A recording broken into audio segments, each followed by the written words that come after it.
Jūs nezināt? Ejam, parādīšu.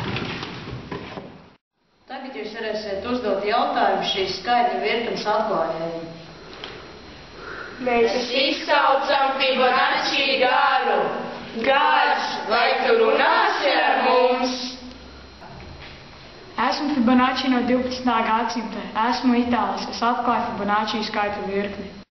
Matemātikā par Fibonacci skaitļiem sauc skaitļu virknes elementus. Tās pirmie divi locekļi ir vienādi ar 1, bet katru nākamo locekli iegūst saskaitot divus iepriekšējos. Ar ko vēl tā ir īpaši? Jebkuru šīs virknes skaitli izdalot ar iepriekšējo rodas skaitlis, ko algebrā apzīmē ar grieķu burtu fi. Tas ir zelta griezums vai zelta šķēlums. Kur vēl šis skaitlis jūs atklāpats? Vai arī dabā? Jā, tas ir visur.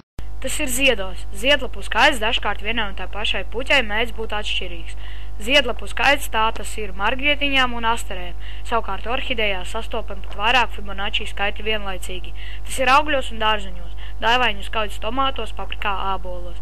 Tas ir kreisās un labās puses spirāles skaitu attiecībās, čiekuros, ananāsos. Tas gan ir vienreizē. Jā, tie ir arī tevi un mani. Katram no jums ir 2 rokas, katrai no rokām ir 5 pirksti. Tas arī ir skaistuma etalons, tā ir proporcionāla un harmoniska seja un ķermenis. Un kur nu vēl slavenā Fibonacci spirāle? Tā sastāv no riņķa līnijas lokiem, kas ievilkti kvadrātos, kuru malu garuma atbilst secīgiem Fibonacci virknes locekļiem.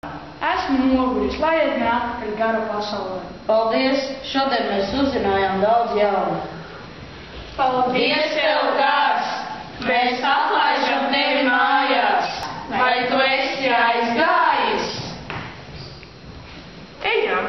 Pameklēsim vēl Fibonacci skaitu.